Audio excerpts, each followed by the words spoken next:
Hey everyone, welcome to the last scheduled meeting for this term for the Board of Estimate Taxation. I'd like to call the meeting to order and start with a pledge of allegiance to the flag of our country. Pledge allegiance to the flag of the United States of America and to the republic for which it stands, one nation, under God, indivisible, liberty and justice for all. Welcome, everyone, to our meeting. Before we get into our items, a few announcements. Two of our members could not be here tonight. They communicated with us, and so our vote is, we have 10 voting members here tonight. And before some of our members who are thinking their BET service might be ending tonight, I just want to remind them that you're an elected BET official until your replacement is sworn in, and that's January 11th. So if my arithmetic serves me right, it's 4 days short of a month. So for some of our members, I just want to remind you that we could have 3 or 4 special meetings before then. You got to keep them on their toes.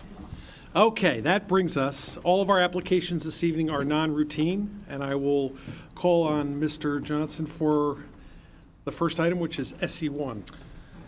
Thank you, Mr. Chairman. I move SE1 from the First Selectman's Office, $26,430 additional appropriation supplement for the Harbor Management Commission. The item has been moved. Seconded by Mr. Raymer. Committee report? Mr. Chairman, Frank Mazza, Chairman of the Harbor Management Commission, appeared before the Budget Committee last week to request a transfer of funds out of a RRR account, which consists of revenues from slip and mooring fees, among other things, and transfer the money into a number of Harbor Management Commission expense accounts, such as temporary salaries, office supplies, and boat parts and maintenance.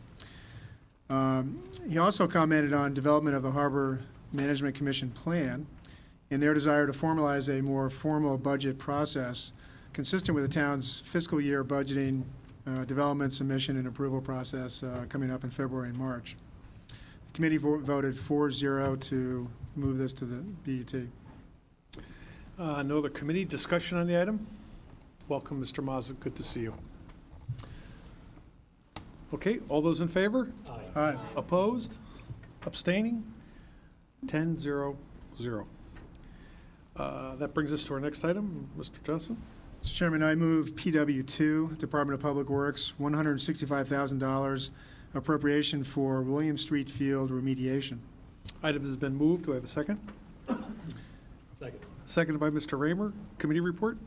Amy Siebert appeared before the Budget Committee to review steps taken so far for applications to the state for remediation plans to remove contaminated soil, replace with clean soil, and resurface with turf and seed where appropriate. The project is to be bid over the winter months, with work starting in spring pending DEEP approval and weather conditions.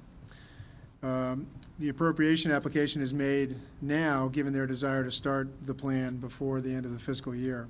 The committee voted 4-0 to approve. Discussion on the item? Mr. Raymer? Just that it was also mentioned at the Budget Committee that the word additional, as it appears on our agenda, is probably a misnomer. It's not an additional appropriation, it's just an appropriation. It's the initial appropriation. 1 second. Roland, that's correct, right? We don't have anything open for this prior to this that we're adding to? Or is this a... This is a multi-year fund, so it doesn't lapse at the end of the year, it just continues onward. So it is an additional? They did have about $20-some thousand of appropriations out there that hadn't been used, and this adds to that. Okay. To the William Street, is that correct? This is for PW2. Oh, PW. This is the remediation. Oh, The word remediation, No, it's yeah, a no. normal term that we use all along. Oh, I think we've used it. yeah, in the standard options of where you can choose what you want it to be, that's. Okay, I got you. Thank you, Mr. Raymer. Mr. Finger? I have a question. I don't think I heard this addressed at the Budget Committee, but wasn't this always a project that was falling under the Board of Education or Havemeyer?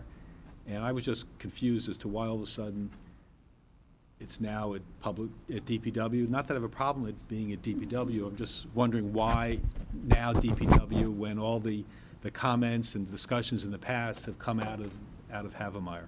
I have the answer for that unless there's some, the inventory of that piece of property is in the Board of Education. And as you're rightly saying, it's their inventory to run this project. And as you know, this project got some attention in the media for where's it going and trying to get the field remediated and back in service for, you know, the play and the sort of the area common space.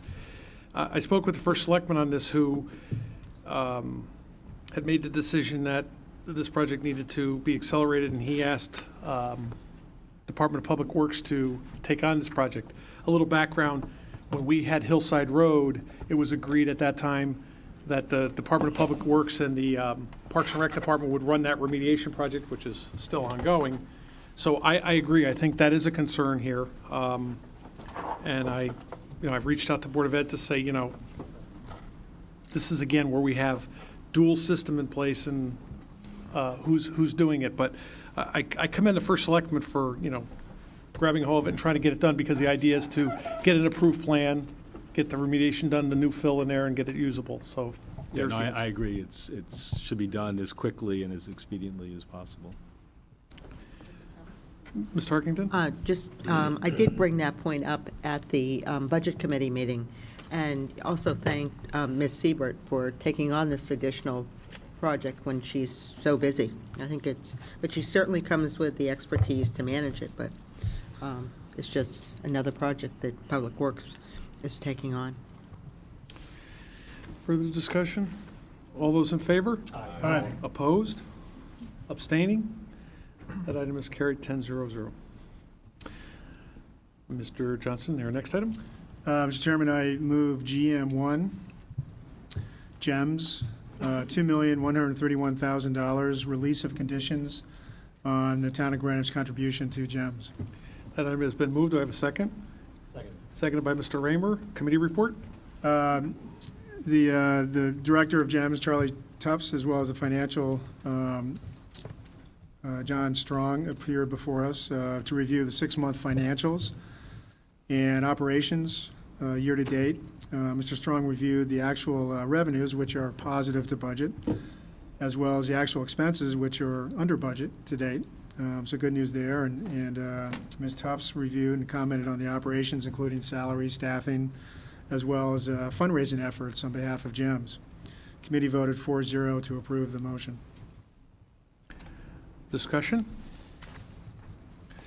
I see hello there, how are you? Thank you for being with us this evening. Anything else? All those in favor? Aye. Opposed? Abstaining? That item has carried 10-0-0. ED4? I move ED4, Board of Education, $655,000, release of conditions for MISA contingency funds. Item has been moved. Do I have a second? Second. Seconded by Mr. Finger. Committee reports?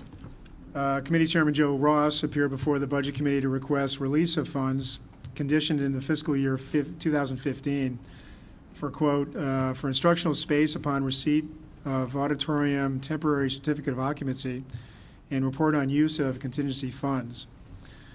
The TCOs for a number of different areas within that project were received this fall.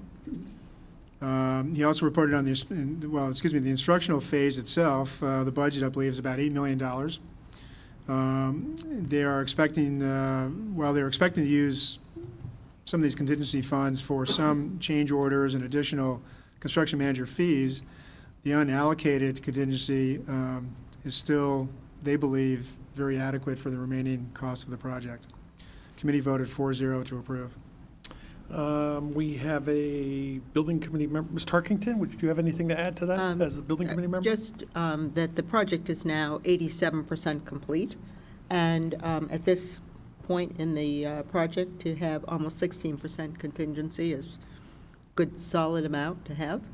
And demolition on the existing auditorium actually is beginning tonight. Really? Tonight? tonight. Because they are working The school hours when the children aren't in the school, so they can't begin until, they're working multi-shifts, and there's a, gone through all the approvals in order to do that. So, progress. Okay, further discussion? All those in favor? Aye. Opposed? Abstaining? That item is carried 10-0-0. That takes us through our application and brings us to item 3, the assessor's report. Welcome. Good evening. I'd like to present the assessor's report for December 2015.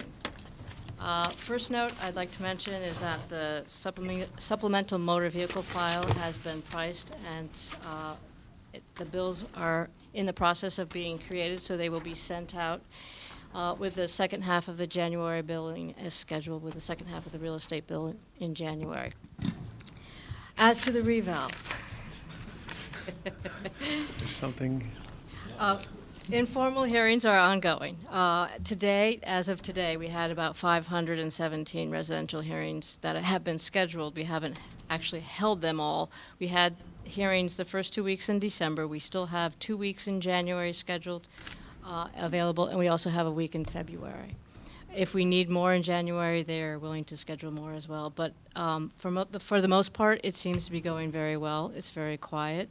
Or I shouldn't say it's quiet, but it's busy. But it's not crazy. Anybody have any questions? I had a Commissioner? question in terms of the assumption of a 1% loss. Is that based on what has happened historically? Is that the norm? I think if I'm looking at your report, less informal and BAA adjustment, 1% loss. So how realistic is that, in what context? We did go back to 2005 and 2010 to see exactly what the subtraction was from the initial amount, and we wanted to be somewhat careful because it was more for our estimation of what the mill rate would have been when we sent out the calculation that we used to send when we sent out the increase notices. But I would say we would be about 1%. Ms. Tarkington? I was just going to add that Ms. Elliott and Mr. Shipman included a map within their report, people have seen it, which sort of highlights areas of town and what the, just for the residential reval, and percent changes. Is vary somewhat from the map that was in the Greenwich Times a few weeks ago, because that used their data. This is actually using the town's data, and also that used median price. So just wanted to bring that to everyone's attention. Mr. Chairman, I'll make my usual comment. It's nice to see that going in the right direction. Yep. Very good. Congratulations. I am going to add, because I know your question from last time. I went back and I looked in December of 2010. We had the exact same number of appeals outstanding at that point in time. The only difference is that you had 20 that were from the 2005. You still had 2 that went back to the 2001. So we are exactly in the same spot we were 5 years ago. Looks very good, Lauren. Okay. I'll entertain a motion that we, I move that we approve the assessor's report. Second. all those in favor? Aye. Opposed? Abstaining? Thank you. Thank you. 10-0-0. Brings us to number 5, I'm sorry, number 4, Controllers Report. Good evening, Mr. Chairman, BET members. A couple updates. Going through the Controller's Report, year-end closing is covered later in the agenda with the approval of the audits and the management letter. On the capital project financing, usually I update the BET on capital projects submitted, et cetera. Information came out after I did the Controller's Report, and I was talking with Chairman Michael Mason before, and he was not aware, and I'll announce it tonight. There is a public hearing, a CIP public hearing next Monday night, the 21st at 6:30, and that is followed by a series of working group meetings on January 5th, January 11th, and January 14th. And one of the reasons I bring it up at this point is that One of the members that's a CIP liaison, Mr. Finger, is leaving, and we haven't appointed the new liaisons. So we're caught in the middle of a number of people leaving, and a number of people have not been appointed yet. But more importantly, there is a CIP hearing in this room next week, on Monday, at So, 6:30. in thinking about that, as we started the meeting, Bill and I are the liaisons to the CIP, and being that Bill's a full BET member till the 11th, you're stuck. Did you get double overtime? No, it's part of his term. It's a raise. Here's what I would suggest. Tricky. I'll leave it to you if you can't make them, because we typically split that 1R, 1D. Whoever you would like to see cover at least up until the 11th, probably somebody who's going to be in this term and next term would be logical. So I leave it to you, just.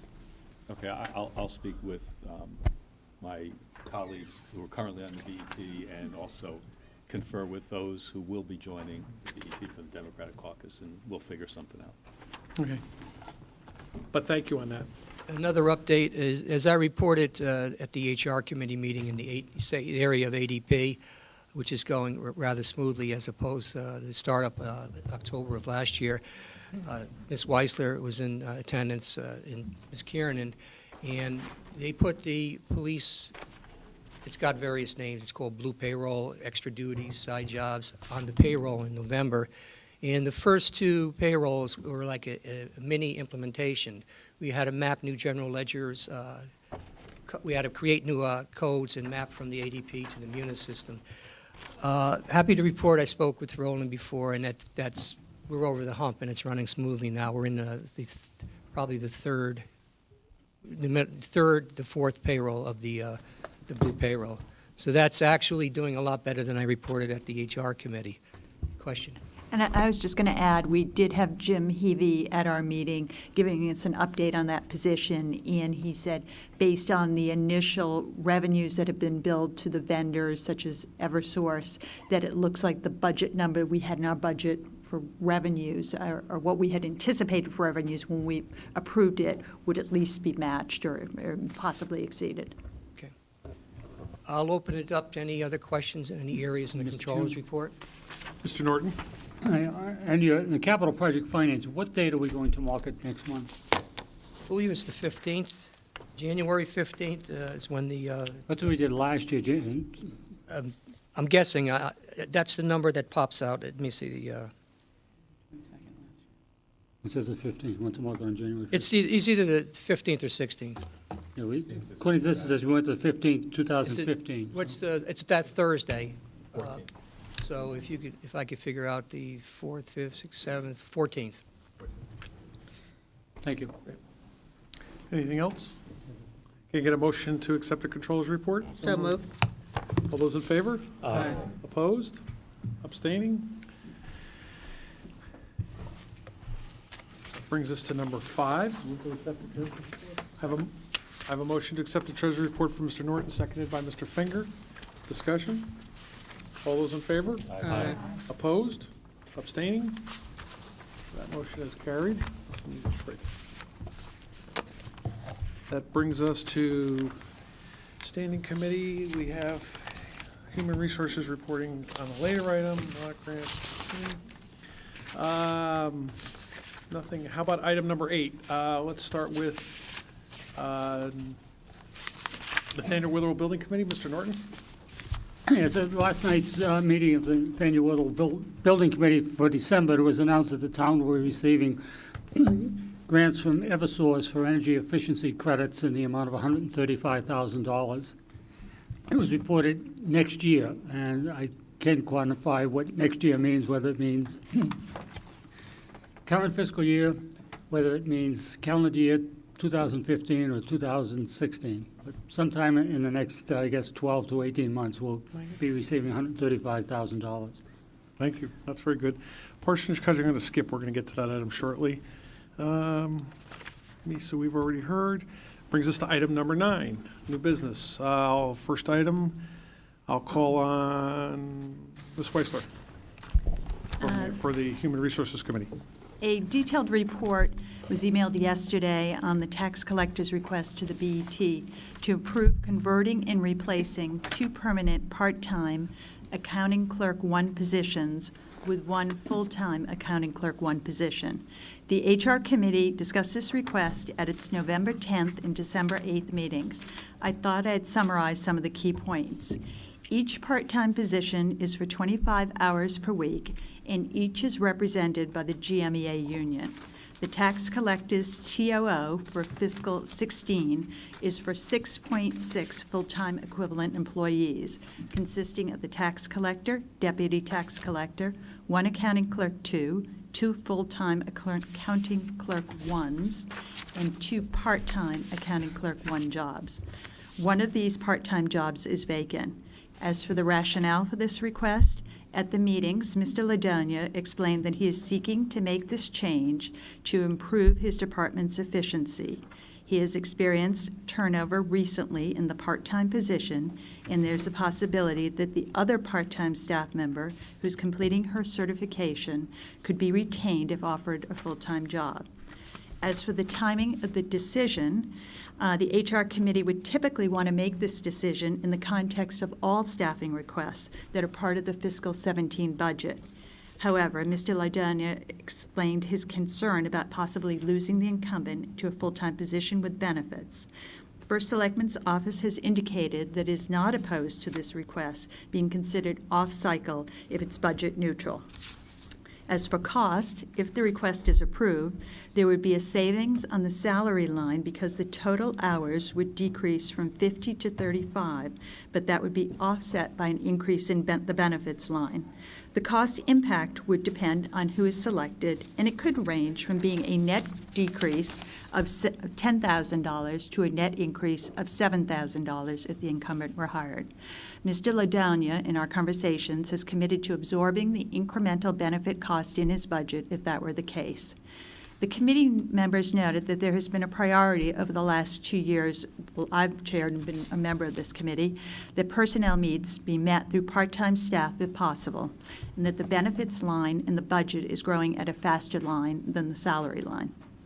However, it is noted that in May, the HR committee voted 4-0 to approve the Board of Ed's request to convert its research consultant position to a full-time position, provided that the board absorb the benefit cost in its budget. The committee also noted that staffing decisions should be considered in the broader context of what is the most efficient way to operate a department. It was noted that both the HR department and the tax assessor had implemented major technology solutions, reduced staff, and improved work processes.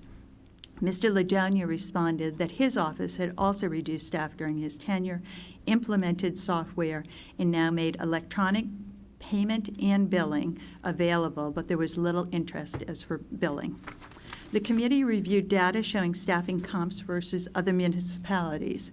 Greenwich is currently at 6.6 FTE. If the request were approved, it would decrease to 6. This compares to 7 for Fairfield, 6 for Westport, 5.5 for Trumbull, and 9 for Danbury. At its December 8th meeting, the HR committee took up the following motion: to approve the request to replace the 2 permanent part-time accounting clerk 1 positions with 1 permanent full-time accounting clerk 1 position, with the proviso that any incremental benefit costs are to be absorbed within the tax collector's budget. The vote was 3-1, Cannon opposed. And at the appropriate time, I'd like to make that motion. No other committee report, right, on that? If you would. Okay, my motion again is, if you'd like me to repeat it? Okay. To approve the request to replace the 2 permanent part-time accounting clerk 1 positions with 1 permanent full-time accounting clerk 1 position, with the proviso that any incremental benefit costs are absorbed within the tax collector's budget. Okay, that's on behalf of the HR committee. Discussion on the motion. Mr. Finger. Mr. Chairman, I'd like to make an amendment. I guess it's an amendment to that motion or another motion. And that would be to table this motion until the next term. And notwithstanding Ms. Weisler's explanation for why it's being taken out of cycle, I don't think we should be making decisions such as this based upon information that we might lose a good employee, which I think it's important that we keep good employees, but this is a structural change in the department. And I think we've been talking about changes in the structure of potentially the tax assessor's the tax collector's office, maybe sharing with personnel in the assessor's office, possibly doing some things with finance. And I think this is more appropriately looked at during the regular budget cycle. So it has the full opportunity for the budget committee to fully vet some of the financial issues and the savings in other areas. Tax collector's office, the assessor's office, and the finance department all report to this board. And I think we should be taking a holistic view towards that. In terms of impact on the department, there are a couple of things. As I understand it, the most pressing need in that department in terms of workload is in the January timeframe and maybe late December, early February. And as I understand it from our HR department, that it's highly unlikely, almost a certainty that this position will not be filled, or this change will not be filled within that timeframe. So I don't think there's going to be any impact on how the department works. The other thing is we're having a full 1/3 of this board turnover on January 11th, and I think it would be, with all the other reasons, a good opportunity for the full new board to take a look at this fresh. And for that reason, I make the motion that we table this until the new BET is seated. Okay, so we have a motion to postpone. Second. And it's been seconded. We've heard the lead proponent. Discussion on the motion to postpone. Mr. Chairman, normally, a motion to lay an item on the table is not debatable. Correct. I have a motion that's seconded. Okay, so all those in favor of the motion to postpone signify by saying aye. Aye. Opposed? Let's try it by hands. All those in favor of the motion to postpone? 1, 2, 3, 4, 5. Motion against postponing? 1, 2, 3, 4, 5. We have a 5-5 tie. This item will not be postponed tonight. We will digest this item, which brings us back to the original motion, which is on before us. So that'll go down 5-5 with a tie, breaking. Back to the original motion. Further discussion. Mr. Chairman? Mr. Finger. I'm a little confused, and either maybe Ms. Weissler, I see Mr. Ladoni is here, maybe he could help me here. Part of the rationale, at least I'm reading the tax collector's report, I guess, I don't know if that was submitted to us and/or the HR committee, but the comment that part-time employees, and I'm reading from Mr. Ladoni's report or memo, part-time employees are prone to leaving this position as soon as a full-time opportunity becomes available. My understanding is that there hasn't been a significant turnover among part-time employees during Mr. Ladoni's tenure, so I'd like to understand more about that. There also is a sentence in his report that, and I'll read, the rationale for the Office of the Tax Collector to operate under the duress of a short staff when it already operates with one of the smallest department budgets is illogical. My response or my question is, if there's a feeling that they're short-staffed, why have we not filled, or why has that department not filled the other part-time position? Third question I have is, as I understand it, a part-time employee works up to 25 hours. So if we take 2 part-time positions, which total up to 50 hours, and replace that with a full-time position, which works 35 hours, how are we creating further efficiency for a department that supposedly is short-staffed? So those are questions that I have that I'd like somebody to, help answer for me. I assume Mr. Ladoni is in the audience, right? Oh, I was going to say, everybody's pointing out at him.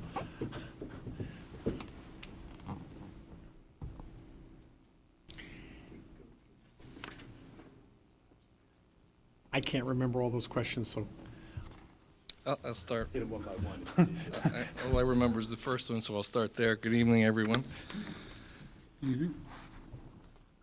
In Our initial search to fill the part-time positions, we had, I don't remember the exact number, but about 80 applicants. The pattern was obvious in our interview process that the majority of the applicants had no intention of staying in the part-time position. It was a foot in the door, which gave them the illusion that they had greater access to a full-time position in the town. Or it was simply a stopgap for people that needed employment. The request to change these two part-time positions to full-time is drawn from our desire to provide best service available for our taxpayers in the most stable environment possible. And that's created by the training that's necessary to work in the office of the tax collector. It is not, as the perception is, take the money, put it in the drawer, take it out of the drawer, send it up to finance, and that's all we do. They have to have those clerks have to have a complete understanding of the state statutes. They have to understand how money is applied. They have to understand the quality data system that we work with. So while it is true that I haven't had great turnover, I lost one of the part-time people and didn't replace her because we've been supplementing that time with the other part-time person, trying to be as efficient as possible from a dollar standpoint. I know that the other part-time person is actively looking for a full-time job, and to go through the training that we have to go through, I'm trying to avoid that, is what I'm trying to avoid.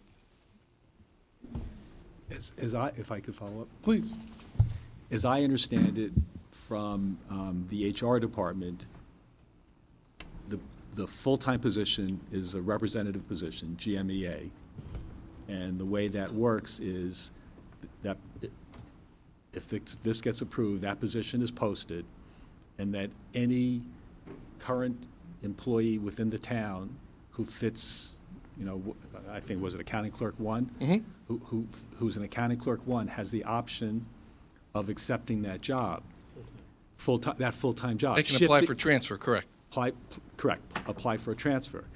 So seems to me that there is the potential for you getting somebody who has little to no experience, and then the intent of trying to get somebody who has knowledge, while well-intentioned, may not materialize. And then you have a full-time person, you've lost the part-time person, you've lost two part-time people, and then maybe you're at a further disadvantage than where you are. Well, regardless of the outcome of the part-time situation, if the current part-time person doesn't fill the position, the trained person, I'm still going to have to retrain whoever it is that the two new part-time people. So worst case scenario, I end up with another account clerk 1 that transfers, and I train them. And they're a full-time person that's probably going to stay longer than any part-time person that I'm ever going to be able to hire. And are you concerned, Todd, with the fact that you're going from a potential of 50 hours of an employee's time, the two part-time positions, to 35? Are you concerned by that? I mean, again, with the department that you're indicating is operating under duress or short staff. Well, I don't know, it's duress, but yes, we are short-staffed. It's I'm quoting from your. Sure. I don't think I used the word duress. Operate under duress of a short. Did I say duress? Really? Tax collector's office operate under the duress of a short staff. Okay, Yeah. I'll take that. We manage the time. The part-time people are allowed to work a maximum of 25 hours a week. We don't necessarily use them 25 hours a week. Again, and it may be my naivete that I try to operate the office from an efficiency standpoint, dollar-wise, as much as possible, instead of the concept of using every dollar that I have in my budget so that next year I can get the same amount of money. Sometimes I pay the price for that, but I have a moral belief that I'm elected to do the job in the best way that I possibly can. So we don't automatically give the part-time people 25 hours a week. Their schedules are varied throughout the year, and during the time when we are under crunch, half of December, all of January, half of February, half of May, half of June, all of July, and half of August, I have a temporary line where I bring in a qualified person to help move through those periods.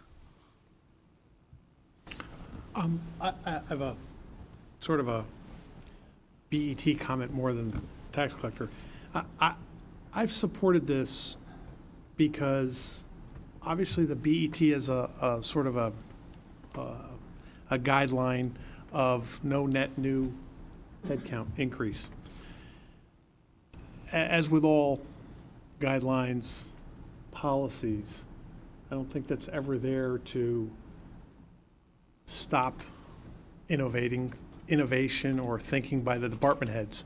With that said, in this particular case, I think the town HR department has probably, you've had your meetings there, and I think the Office of the First Selectman, Town Administrator have opined, they see this, they wouldn't object to this.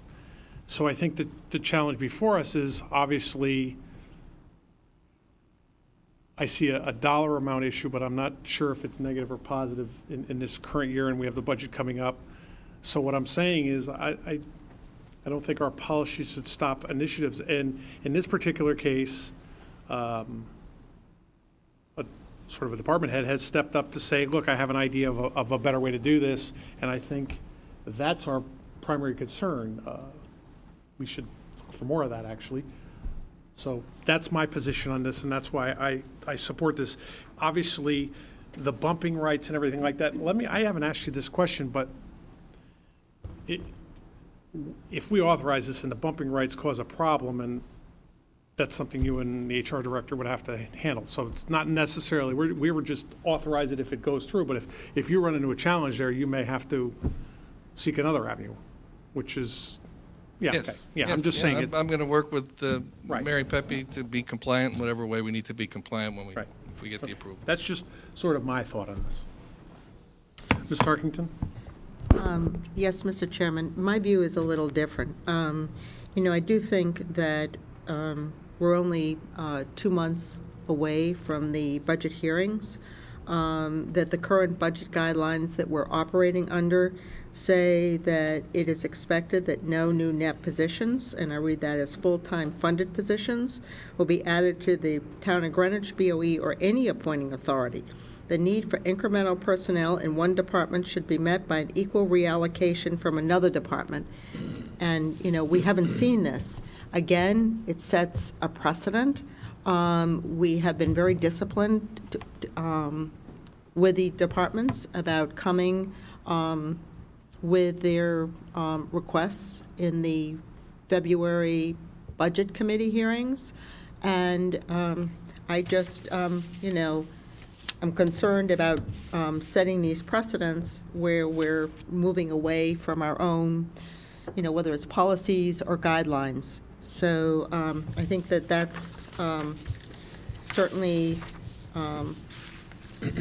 one reason why my thoughts are somewhat different than my colleagues who voted earlier, but I do think that we need to maintain the discipline of our process, and we have so far, and quite frankly, I think that 2 months is not too long to wait. And I also think that we should look at how we can further the use of technology and additional modules in terms of, again, just the same way the assessor's office will be doing over the next year. So, to reduce those kind of staffing costs where appropriate, and continuing to replace and upgrade our systems. Mr. Blankley?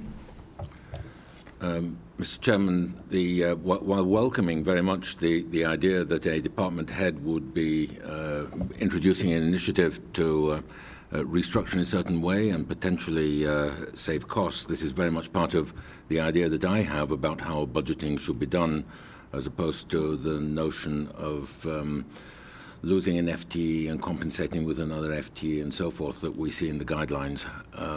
I prefer a much more dynamic process. So within that context, I welcome Todd's initiative. However, I feel very much in sympathy with Ms. Tarkington's point of view that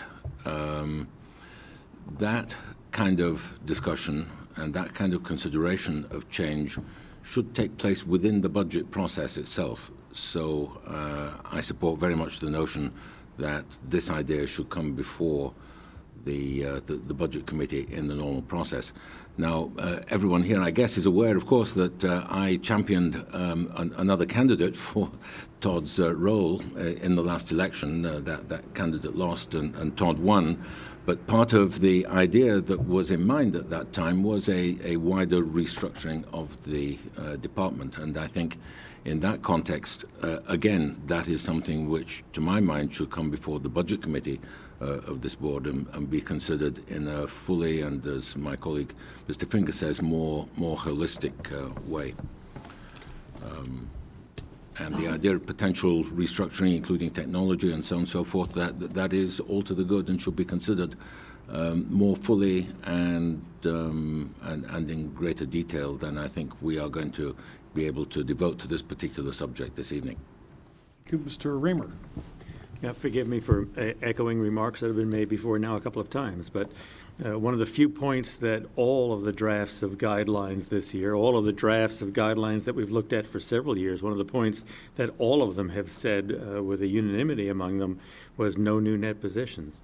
And now we're not only adding a net position, but we're seeking to do it mid-year as an interim. I don't understand that.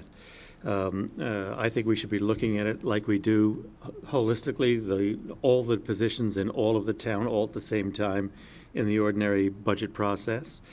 The facts seem to be that with just one temporary working and one temporary vacant, he's keeping up with the work. So it doesn't seem to me that you need to move to a full-time position to get the work done. What's happening here is he wants to move something to a full-time position because he wants to not lose one particular employee, which I can understand, but I don't think it's by itself a reason for us to upset the method by which we do business. I, too, ran a small business in town for a long time, had some employees that were full-time people and some that were temporary, not temporary, but part-time.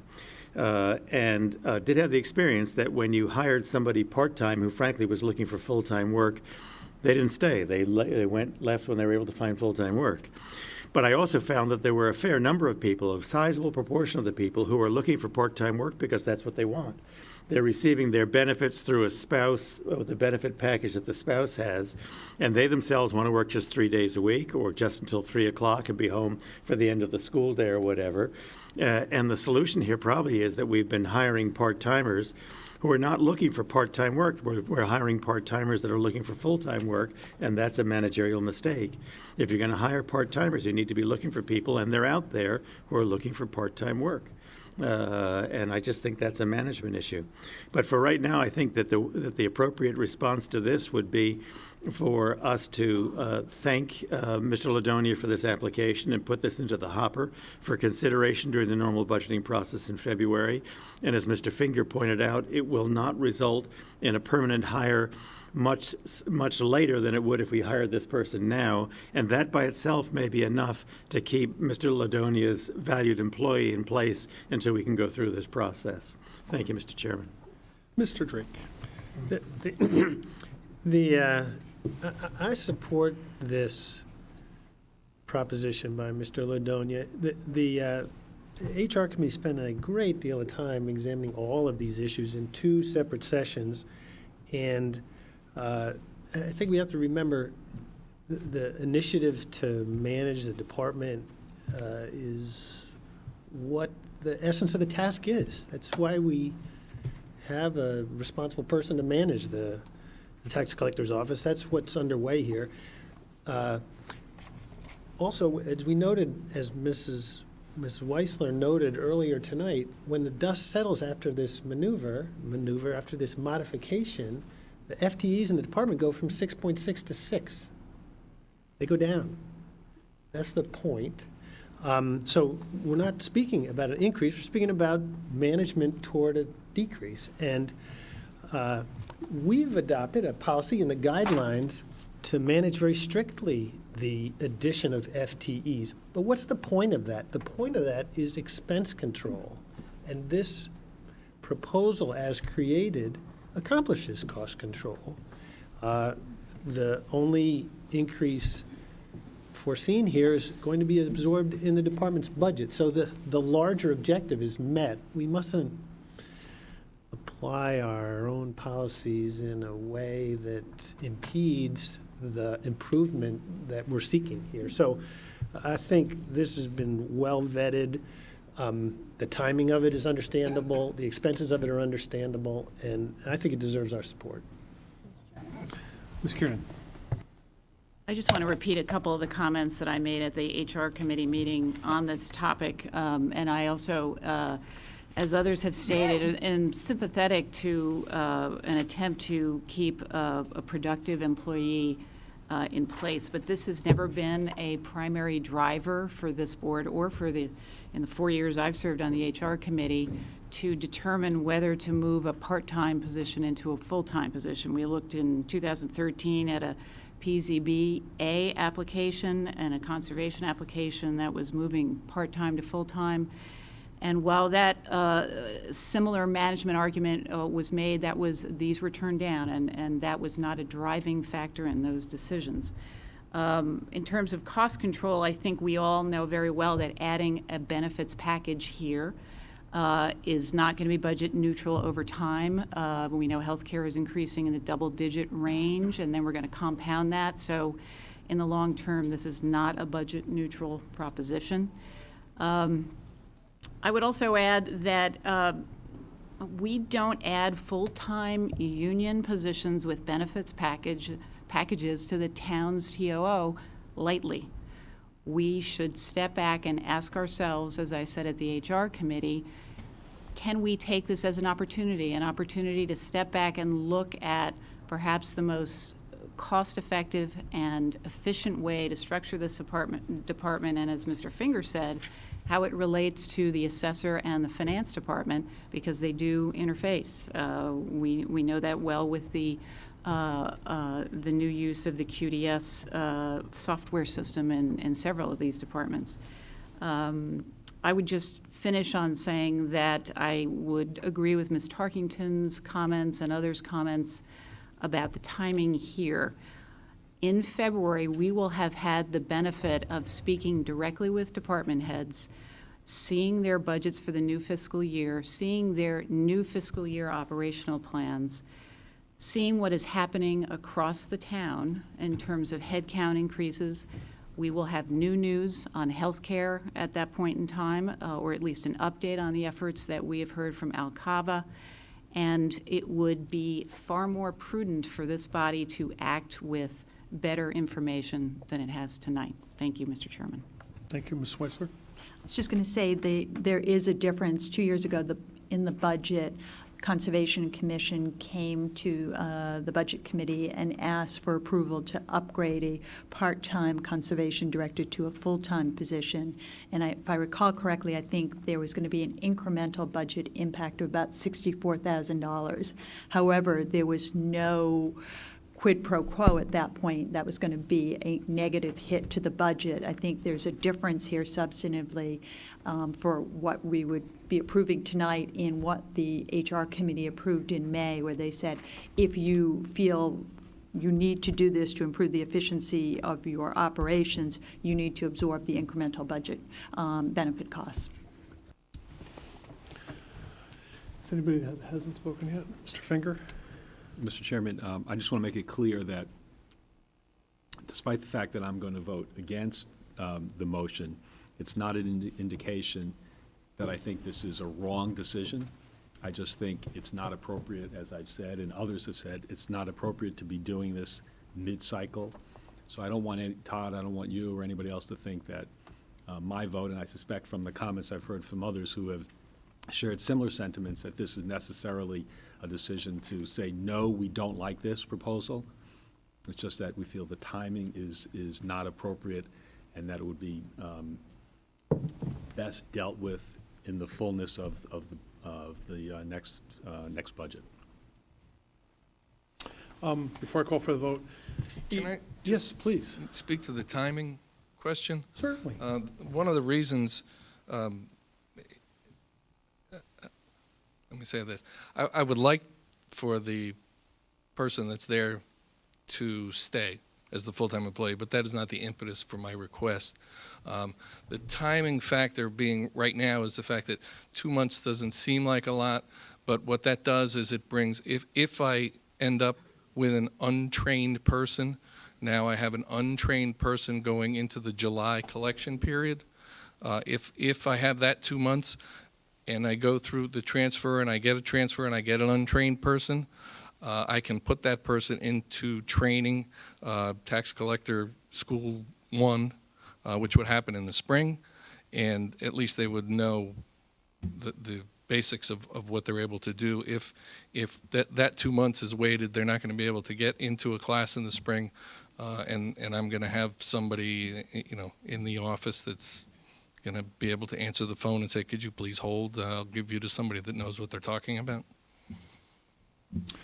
Before I call for a vote, a couple comments. I very rarely like to rebut. I challenge everybody to have their own opinion. But I never thought this was about the person in the position. I thought this was about the product to the public. I thought that was our goal here, and you're seeing that demonstrated. And the other thing is, again, I'll go back to say, in the budget process, although as complicated as it is and long as it is, if this was in the budget process, it would have never gotten this kind of dialogue. So from a learning experience, from a finance board point of view, other department heads can now see the process and what we're looking and the challenges we have internally. We have our disagreements. And in this particular case, in the tax collector's position, I think we've demonstrated that whatever we do, whenever we do it, there is a process and that we are looking at all these different avenues. So regardless of how the vote goes, it certainly demonstrates to the public that, we're not just, there's no quick move on any of these items. It's based on a look at all the different avenues that go into it. So just not necessarily related to your application, but all applications. Okay. All those in favor, signify, raise your hand. I want to clarify what you're asking. Ms. Weissler's motion was, on behalf of the committee, was to approve the proposal to convert 2 part-time positions to 1 full-time position within the tax collector's office. With the proviso that any incremental benefit costs are absorbed within the tax collector's budget. That was what it was approved at the HR committee, and that's what the motion is. Thank you. Can you repeat that one time? Sorry, I didn't have the mic on, sorry. Let me just read the whole motion again. To approve the request to replace the 2 permanent part-time accounting clerk 1 positions with 1 permanent full-time accounting clerk 1 position, with the proviso that any incremental benefit costs are absorbed within the tax collector's budget. Okay, so, Can I ask for clarification? yes. Just clarification, is that in this year's budget or is it every budget going forward? My understanding, and maybe Pete and Roland can help me out because we did this with the Board of Ed Education Research position, was that they, for that example, they actually reduced the subline, I believe, by about $22,000, in which case it would then be the new base for their budget coming in the following year. So it wouldn't just be to absorb it year 1, but it would ratchet down the base. Was that correct? Yeah. One of the questions in the HR with Todd for the current year is he has resources to finish the current fiscal year. He has the resources. That was a direct question. He has the resources to cover that for this year. And then obviously, I think your answer starts before July 1. Okay. Show of hands, aye. Is it you're in favor of this? All those in favor, raise your hand. Aye. 1, 2, 3, 4, 5. Opposed? 1, 2, 3. 4. That is 5-5. Same as the other vote. I will break the tie in favor of the item. So that will go down. Thank you for coming to visit. Thank you for your time. That moves us to continuing on new business. The next 4 items, I'm going to ask Mr. Norton. Do you want to do those one at a time? Basically, I want to do them one at a time for. I'll give call you on a- Mr. Norton then. Okay, thank you, Mr. Chairman. Beginning in May, the Audit Committee has been working with our external auditor, who's now known as RSM US LLP, formerly known as McCladrey. And our meetings have concluded with subsequent meetings on the 23rd of November, in which we received a draft of our comprehensive annual financial report for the fiscal year ending June 30th, 2015. And our meeting on last Thursday, December 10th, in which we accepted a completed report from McCladrey, as well as the reports of the federal single audit, and state single audit, and the management letter. In our comprehensive annual report, we have received both an unqualified opinion, and we have also had to this year adopt GASB number statement 68, which requires us to include both the assets and liabilities of our pension plan and our total fund town assets. And that is referenced on pages 55, 56, 57 of the annual report. At our draft report meeting on the 23rd of November, the only other change that has been made as a result of that meeting, we made an adjustment to the fund balance, especially to the assigned and committed fund balance amounts on that, and that's reported to us on page 15 of the audit. Subsequent to our reports, the Audit Committee on last Thursday voted to both accept and to recommend to the full Board of Estimate Taxation that we approve the comprehensive annual financial report for the year ending June 30th, 2015. I so move. Okay, so a motion to approve the CAFR for fiscal year ending 6/30/15. It's on Doesn't Board require of Committee. Yeah, it's on behalf of the audit committee. All those, discussion? All those in favor? Aye. Opposed?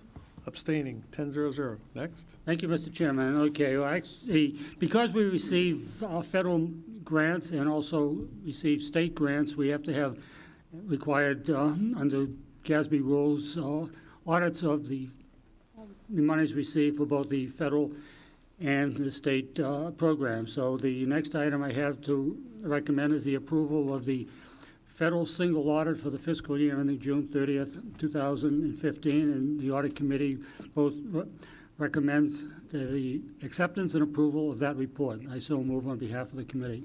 Okay, discussion on the motion? All those in favor? Aye. Opposed? Abstaining?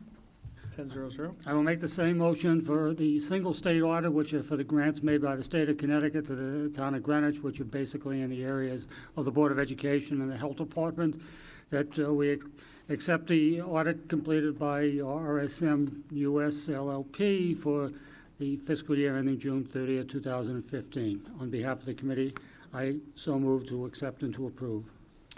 Okay, discussion? All those in favor? Aye. Opposed?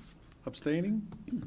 That was carried. Okay, the reason I wanted to do this separately is because the management letter has actually 4 items, and the items are split between both the CAFRA as well as the single audits. And so the reports that have been made to the members of the committee, it shows the 3 items on the management letter, and there's a 4th one that's included in the single audit, which has to do with payroll. That item has been remediated, was remediated as soon as it was brought to the attention of both the Finance and the Human Resources Department. And the other 3 items which are included in the management letter refer to the CAFRA, the Comprehensive Annual Financial Report. And as soon as I find them again, thank you. Sewer assessment, which is the first one. And this is an item dealing with our software vendor to explore alternatives. The report from the town is included in the manager response. The second, which is compensated absences, this is being created by the fact that we ran 2 systems this year, both the ADP system and the MUNIS system, and they have now been brought into coordination and sync, and this problem should not replace itself going forward. The third item are the fund deficits for both Nathaniel Witherell and the public school lunch revolving fund. Management has recommended that a funding for both of these be included to offset the year-end deficits, and this will satisfy the observation made by our external auditor. And subsequently, on behalf of the audit committee, I move that we accept and approve this report of what is known as the management letter for the outstanding deficiencies that were identified by the audit. I so move. Discussion? Just one quick comment. If I could ask Peter on that, I see the Nathaniel Witherell hit and school lunch fund hit. Can you make sure that copy of that audit gets across the field over to Havemeyer so they can see, because that's one of the conversations that we've been bringing up with them about, what the plan is, and that's why I asked Mr. Blankley to serve on that, is because we knew this was going to be flagged. So I just want to make sure they understand that we definitely have to correct that over time, or fund it, and that's a challenge in itself. Other than that, all those in favor? Aye. Opposed? Abstaining? That item is carried 10-0-0. One other question, Mr. Norton. Your committee did a fabulous job on all of this, as you do every year. Were you at all the meetings for all of these audit meetings? Did you attend all the meetings? Not with all the audit committee meetings. I haven't missed an audit committee meeting. Oh, no, I'm saying with the auditors. Normally, I know you're in there with the auditors on some. No, they have to work independently and separately. Otherwise, we can be accused of some undue influences. I'll share a little story. We were in the budget committee the other night. Mr. Norton came in a few minutes late. He goes, I got to go back downstairs. He goes, we're working on something for the audit. And I looked at him and I said, wow, he's never worried about the audits. We're always in good shape. But I guess you resolved it. That was an issue that's actually identified on page, I believe, 15 of the CAFRA. And some, I guess, misunderstanding between the law department and the auditors, but it's basically an accounting methodology, and we resolved it. But at that point, that committee, were a few dollars difference between the two sums of money. Thank you again. Old business. I'll start with old business. There was an item on our agenda in October of 2013. It was labeled CD3. It came from the Board of Selectmen and I think it was labeled Loan Forgiveness Community Development Block Grant Loan. At that point in time, it had made it through the current budget committee at that time, and it was voted on. Some of the members of the BET had questions. It got before us, and the item didn't seem to have support. There was more questions than support at that point in time. With that, I think I formed a special working group, Ms. Kieran and Mr. Johnson as co-chairs, with Ms. Tarkington and Mr. Finger. And I did say October of 13. And so that item has been put back on an old business, and I'm going to turn it over to our co-chairs, whatever way they wanted to do it, for a report on that. All right, Mr. Chairman, I'll speak on behalf of my co-chair, Ms. Kiernan.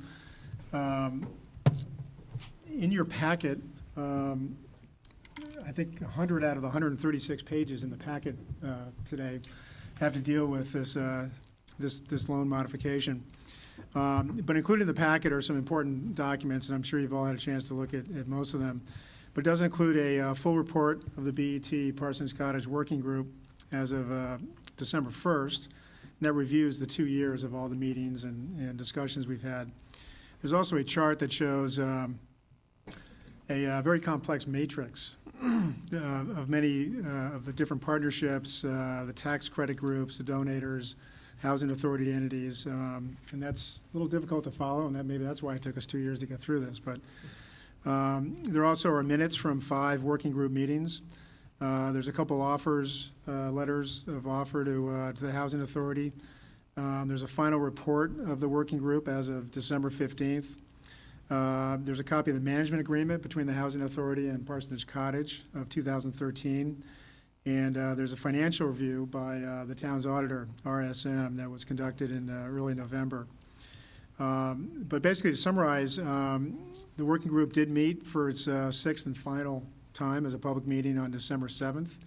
We did vote 4-0 to approve a refinancing of 2 loans made by the town in connection with the renovation of Parsons Cottage back in the mid-1990s.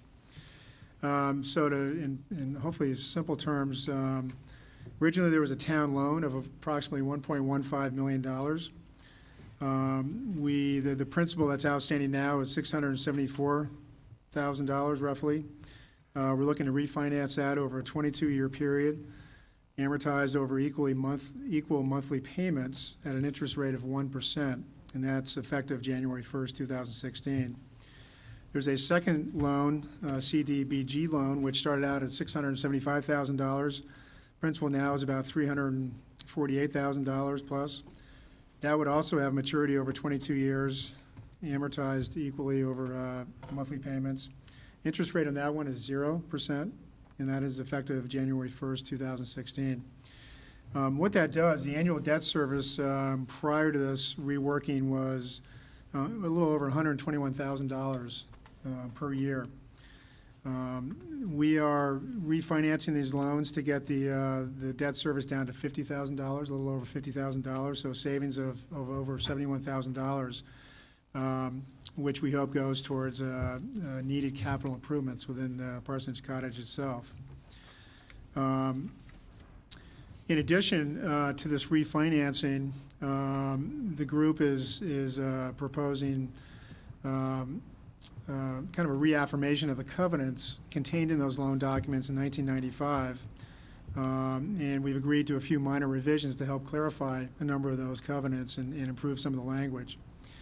Also, the working group suggests that we allow future renegotiation of those loans in 3 specific instances. The first is that should there be a material adverse change in the Medicaid reimbursement rate for Parsons Cottage, they should have a chance to look at these again. Second, a material deficit in the long-term capital reserve. In other words, if they've been setting aside money and there's some larger capital needs, perhaps we should reconsider, or future BET reconsider, again, refinancing. And the third area is the federal CDBG program. The amount of dollars contributed back to the town are diminishing each year. We don't know how much longer that's going to continue. So should that cease to exist, that would trigger new discussions. So after 2 years of work, the Budget Committee feels this is the most desirable, or excuse me, the most favorable recommendation to address our overall objectives, which were threefold. Provide needed cash flow to Parsons Cottage for capital improvements. Reaffirm and clarify the 1995 loan agreement covenants in order to give the town a better understanding and assurances that Parsons Cottage will operate to the best of its ability per its charter and its mission. And third, to obtain a refinancing package that has the consent of the Housing Authority, the backing of the full BET, and the likelihood of passage with the RTM.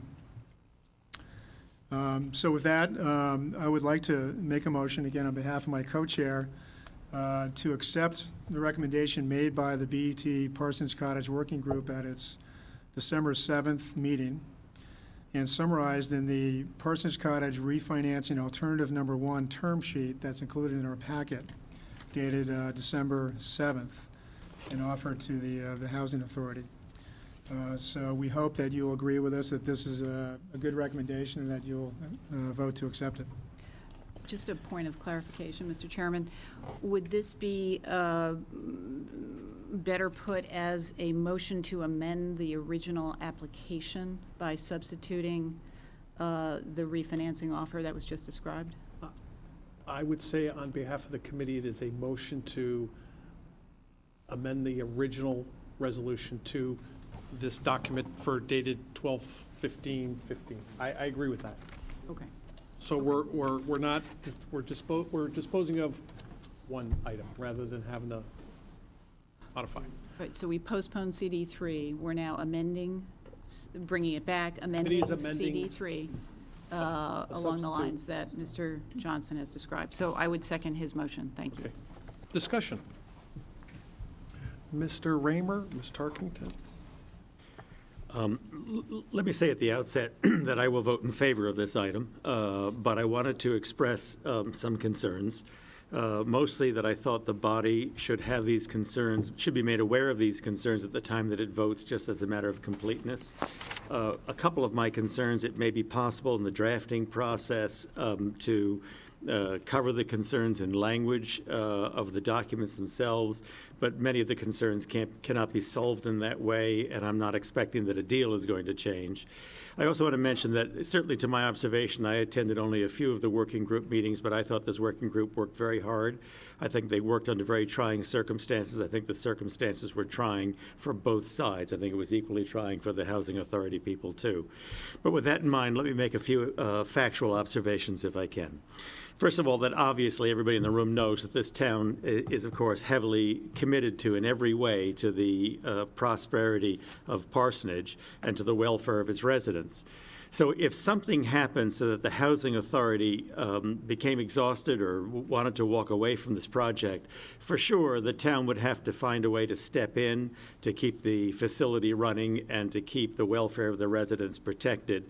And that would probably compel us under those circumstances to hire temporary management to run the place until we could find a permanent operator to take it over. I think the observations need to be in the following nature. First, recognize that the lease itself is a lease that's made to something which is fundamentally an empty shell. The counterparty to the town is a limited partnership. The limited partnership owns little or nothing other than the lease itself and whatever small cash and operation it has on hand. Even its general partner, the only entity that has a personal liability for the obligations of a limited partnership, even that entity is a shell corporation that was set up to perform this particular function. So there's dangers out there if Medicaid reimbursement rates were to dramatically fall, or other things that you heard Mr. Johnson refer to, or competition and causing a drop in census that we haven't experienced, similar to what has happened recently with Nathaniel Witherell. Any of these things could create circumstances which create a danger for the continued operation of this facility by the limited partnership formed by the Housing Authority.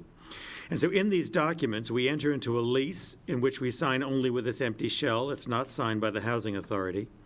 We enter into a loan agreement, which is signed by this empty shell. It's not signed by the Housing Authority. Promissory notes, not signed by the Housing Authority. There is an operating agreement, which is signed by all parties, including the Housing Authority. But our sole remedy on some woeful breach under those circumstances is really nothing more than to take back the lease in whatever condition it is at that time. Note that there's no mortgage on the land records anywhere that secure either one of these promissory notes, either one of these loans. There was discussion at various of the working group meetings that we have a first lien or that we have a priority. I don't think either of those statements are statements that are factually true. They could be made factually true where the parties to sign a mortgage. And given that at one point in time, back in 2013, the Housing Authority came to us indicating that they were involved in initial conversations with a commercial lender to enter into a mortgage. That really ought to make us nervous that had they entered into a mortgage, that mortgage recorded on the land records against the 99-year lease would have had a position of priority over the town's loans because that loan was secured by a mortgage and ours was not. There's also been conversations from the Housing Authority indicating that there's a prior existing management agreement, a copy of which they've not been able to find, but under which they claim that there's something in excess of $1.1 million of accrued unpaid management fees, which they would expect to be paid.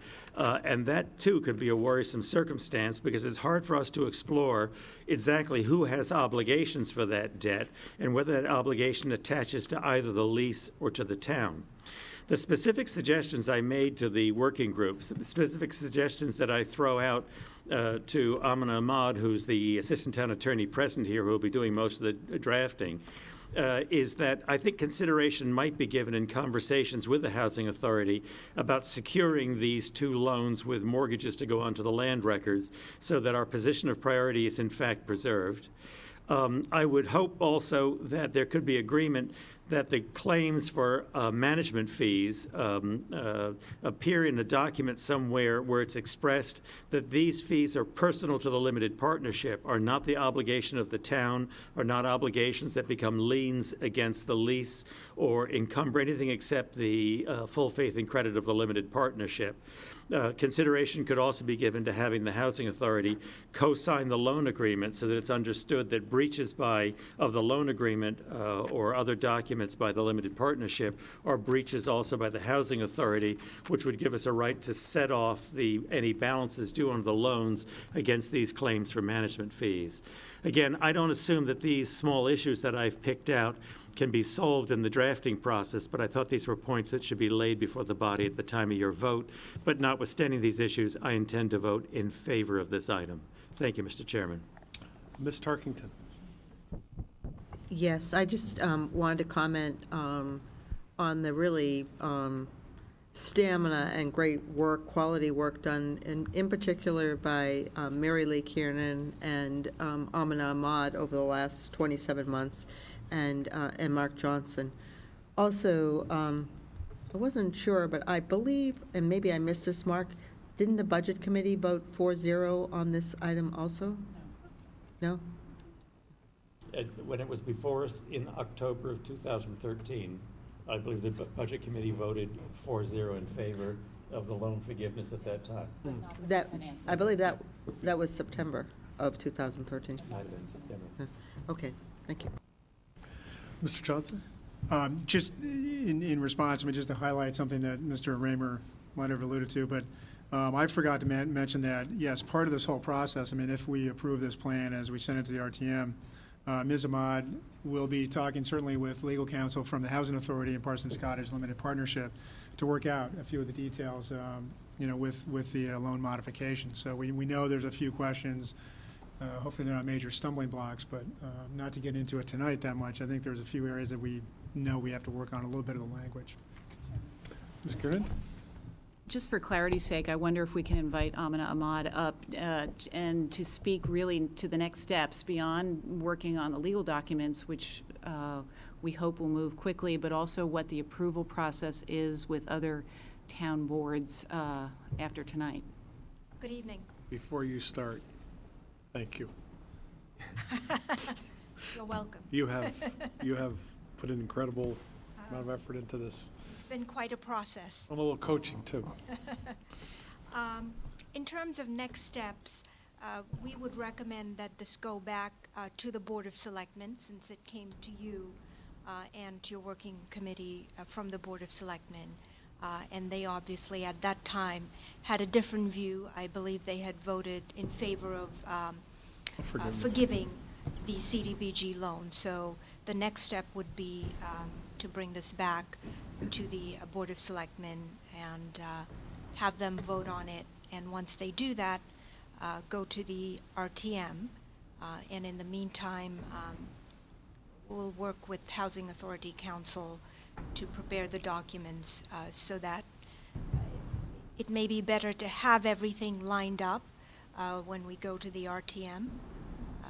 But again, we'll work through that with Council for the Housing Authority. I've spoken with Peter Tessie. I believe they have a Board of Selectmen meeting on the 18th, and I believe This Peter. Friday, yes. And I believe Peter, if completed by us this evening, had thoughts of adding it to that agenda. Sure. Can I just ask a quick question, Amina? Do all three entities then have to be in agreement? I mean, it's not like the budget process that the RTM could change what we as the BET and the Board of Selectmen have approved. All three have to accept the identical structure or approximately the identical structure? All three entities have to approve what's presented to them, yes. Now, that's not to say that the RTM can't then say, well, how about adding A, B, and C to the covenants or doing something slightly different? If that were to happen, we would then have to go back to the Housing Authority and essentially say, is there a meeting of the minds here? Is there something different that we need to do? So yes, to answer your question, the deal that's before you, if you vote yes, and assuming the Board of Selectmen also says yes to it, we'll bring that to the RTM. And if the RTM has no issues with it and says, great deal, we'll take it, then we're good to go. But if for some reason they have a slightly different viewpoint and wish to tweak anything that's before them, they're certainly entitled to do that. But again, unless there's a meeting of the minds with the Housing Authority, then there is no final deal. Anyone else? I'm sorry, Mrs. Kern? Could I just extend one more thanks to, in addition to Amina, but Princess Urfe, who's here with us tonight, the CDBG administrator, and Peter Minarski as well for their hard work. Thank you all very much. So before I call for the vote, I see we have some Housing Authority. I see, not that we've ever met before, Mr. Johnson, Mr. Yankovic. I mean, we never had any meetings together or anything. A little reflection back on this item. This was a very unique item.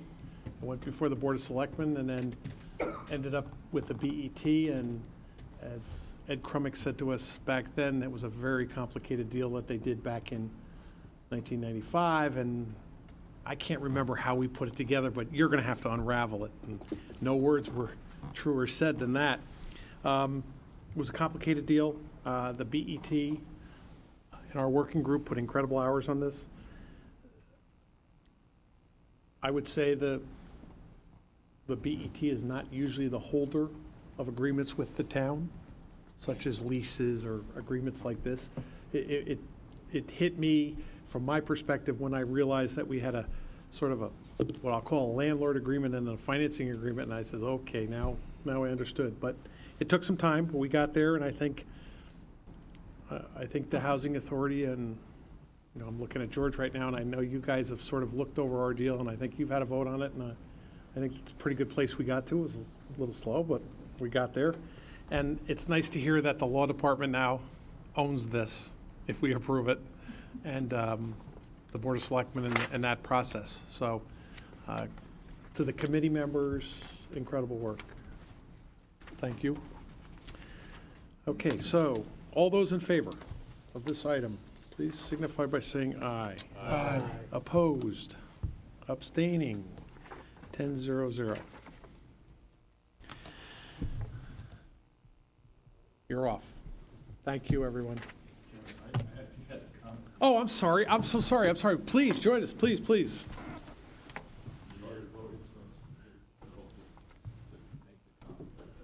I left out that I got to meet most of the residents there and share lunch with them, and the tours that you offered, not only me, but some of the other members were greatly appreciated. It's a fantastic place. I think, to Mr. Raymer's point, a lot of the things you said are in the many documents and minutes to meetings back in 1995. So the issues that you raised today were raised by the BET, by the law department, by the RTM, and there's reams and reams of paper. I don't know, I think the four members of your board read through this stuff, and I read through it several times, but it's probably the same meeting you had today that was 20 years ago.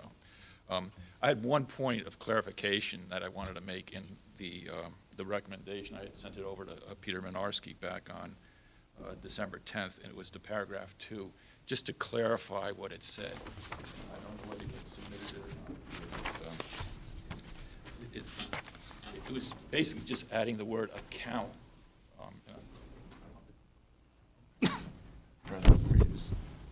A rewording of paragraph 2 to clarify that there's two accounts that we were talking about, a capital account and a working capital account.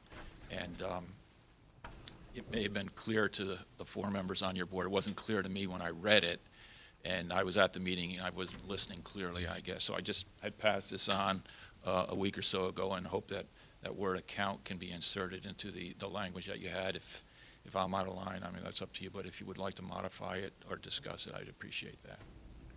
I think you can take a look at this after the meeting. I'm sure it's not. Other than that, thank you for hearing me tonight. So your term on the Housing Authority ends Well, my term ended 6 months ago, And you've hung on and just I've to, been month to month. trying to move this, keep this going. That's Thank God. that's a great commitment. The town owes you a big credit. Thank you. Big gratitude for that. Well, we got through Parsonage Cottage. Okay, moving on.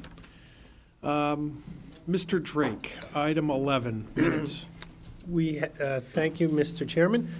We have minutes that have been passed to everyone, and there's one small comment, modification, which came from Mr. Yankovic through Peter Minarski, which I'd like to propose to make this modification where Mr. Yankovic clarified what he said at our November BET meeting. It's simple stuff, but if you look on page 4 of your minutes where the comments by those who were guests are, you'll find Mr. Yankovic.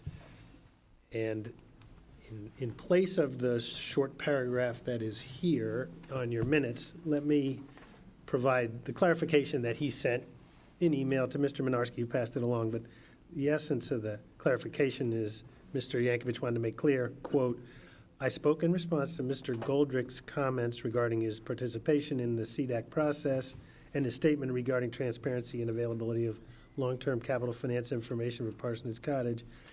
And Mr. Yankovic pointed out that the boiler replacement has been on the Parsonage Cottage 5-year capital improvement plan, which was submitted to CDAC and the BET in 2013, and that a more comprehensive 27-year capital plan was done in 2014 to review the impact of the refinancing.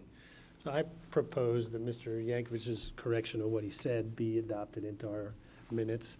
I'm sure his recollection is a good one. So with that, that one change, the other thing he said was that our minutes refer to a Mr. Yankovic, and Mr. Yankovic said that really was Mr. Russo. Different name. Different name. But I thought we were working from little slips of paper where the people had filled out their names. Yes, and that's the name I pulled out. Good, then I would propose not to make that change, relying on the records of the slips of paper from the speakers. What I would recommend, if we would adopt that correction, I would have that emailed out to you, because obviously, if there's an objection, I mean, I don't mind approving the minutes. If there's an objection, we'll come back and I'll put the minutes back on the agenda for January. But remember, there'll only be 8 of us, so that's what my thought was. And I think the change is innocuous, it's just a correction. Okay. So, Mr. Rimmer. I wonder then, with that cue from Mr. Drake, if I can direct the body's attention to the condition that we placed on the 103,800 some odd on Parsonage Cottage. There was a condition on the release of that funding for resolution of the issues raised by the Parsonage Cottage Working Group. With guidance from one of the chairs of the working group, I wonder if it would be appropriate for us to place on the agenda of our meeting, of whatever's the next meeting in January, on the 19th of January, to lift that condition and allow those funds now to be unconditional? Or do we wish to wait as a body until the final documents have been approved by the RTM Board of Selectmen, signed, sealed, and delivered? Certainly, I had not forgotten about that condition.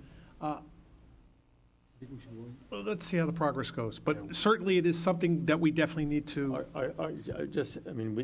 Perhaps we weren't brilliant when we couched the condition, but our condition was not conditioned upon RTM approval, Board of Selectmen approval. Right. It was only conditioned upon a resolution of the issues raised by.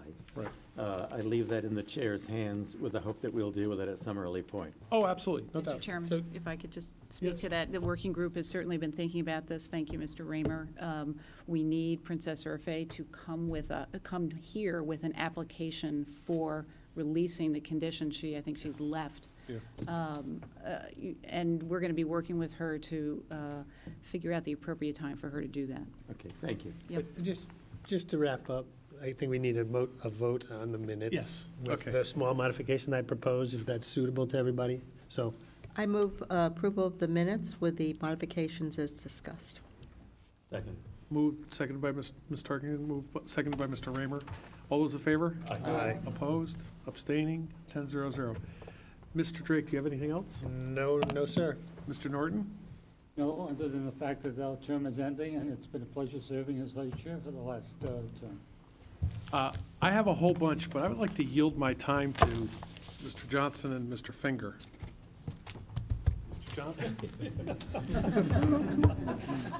Your plan to say anything. That's the best part of it.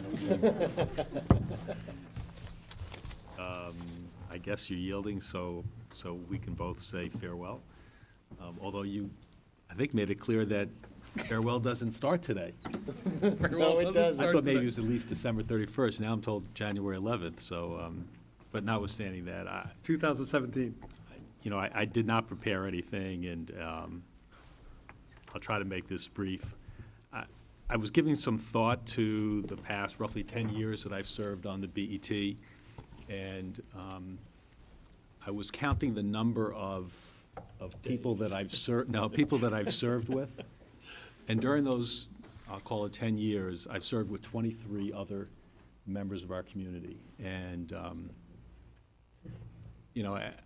one thing that is consistent with most every one of those 23 people and during those 10 years is that although we don't always agree, we mostly agree, but even though we don't always agree, the one thing that I take with me is that most every one of those 23 people had the best interests of the town at heart. Sometimes saw it differently, but those people worked to try to deal with the issues in an honest, respectful, and direct way. So to me, I found that to be extremely valuable. Also, among those 23 people, many of them are probably people that I would not have otherwise got to know as well as I did. And I value the fact that I've gotten to know so many people. And my wife keeps telling me that I will miss it. I'm not sure, but I suspect there will be times when I'll miss it. But what I'll miss the most is the camaraderie that I've had with people in my caucus and my other fellow colleagues who are in the other caucus. Because when we act as a board, we don't act as caucuses, we act as a board. And again, I owe a debt of gratitude to those in the community that have allowed me to serve, and most of all, a debt of gratitude to the 23 other people that I've served with. So thank you very much. Top that. That's hard to top. Especially 10 years worth. I've been 4 years. I have had a number of people ask me, why am I leaving now? So early, if you will, compared to a lot of the people that are on the board. And I've got to be totally honest. I've received a very attractive offer from ADP to consult on town issues with implementing ADP type software now. No, I echo a lot of things that Bill had to say. It's been a great experience. I have to admit, when I started getting involved in the RTM, I guess 8 years ago, in the BET 4 years ago, it was kind of with the idea, okay, well, we all should help do our fair share with the town and help contribute to make it a better town.